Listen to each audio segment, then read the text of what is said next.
বৃষ্টি কমে আসায় দেশের পূর্বাঞ্চলে বন্যা পরিস্থিতির কিছুটা উন্নতি হয়েছে।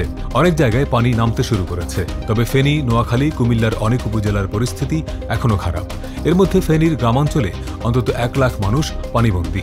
সরকারি হিসাবে শনিবার সন্ধ্যা পর্যন্ত বন্যায় দেশে 18 জনের মৃত্যু হয়েছে। বন্যা কবলিত এলাকাগুলোয় ত্রাণ কার্যক্রম অব্যাহত আছে, তবে অনেক জায়গায় শুকনো খাবার ও সুপেয় পানির সংকট দেখা দিয়েছে। অনেক জায়গায় স্বেচ্ছাসেবীরা ত্রাণ পৌঁছাতে পারছেন না।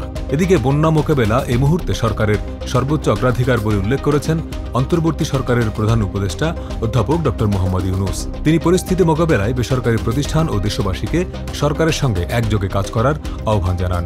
শনিবার বন্যা পরিস্থিতি নিয়ে এনজিও প্রতিনিধিদের সঙ্গে বৈঠকে তিনি এই আহ্বান জানান। রবিবার সকালে কাপ্তাই বাঁধের 16টি গেটের সবকটি খুলে দেওয়া হয়েছে। টানা বৃষ্টি ও উজান থেকে নেমে আসা পাহাড়ি ঢলে কাপ্তাই হ্রদের পানি বেড়ে যাওয়ায় কর্ণফুলী পানি বিদ্যুৎ কেন্দ্র বিপদসীমার কাছাকাছি পৌঁছে যাওয়ায় গেটগুলো খুলে দেওয়া হয়। তবে কর্তৃপক্ষ বলছে, গেট খুলে দেওয়া হলেও এতে পার্বত্য এলাকার নতুন কোনো অঞ্চল প্লাবিত হওয়ার আশঙ্কা নেই। সাম্প্রতিক গণঅভ্যুত্থানের সময় ক্ষতিগ্রস্ত হওয়ার কারণে 37 দিন বন্ধ থাকার পর রাজধানীতে ফের চালু হল মেট্রো রেল। রবিবার সকাল থেকে পুনরায় শুরু হয়েছে যাত্রী পরিবহন। সকাল 7টা 10 মিনিটে উত্তর মেট্রো রেল স্টেশন থেকে প্রথম একটি ট্রেন মতিঝিলের উদ্দেশ্যে ছেড়ে যায়। শনিবার এক বিজ্ঞপ্তিতে মেট্রো রেল পরিচালনা কর্তৃপক্ষ মেট্রো রেল চালুর সিদ্ধান্ত জানায়।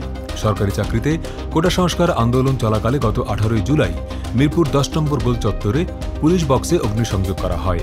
ওই দিন বিকাল 5টায় মেট্রো রেলের চলাচল বন্ধ করে দেওয়া হয়। এরপর দিন মিরপুর 10 ও কাজীপাড়া স্টেশনে ভাঙচুর চালানো হয়।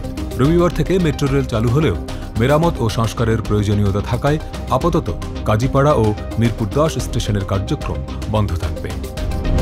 ইসরায়েলি সেনাবাহিনীর 11টি অবস্থানে 320টি রকেট ছুঁড়েছে হিজবুল্লাহ। তারা সামরিক অবস্থানের একটি তালিকাও প্রকাশ করেছে।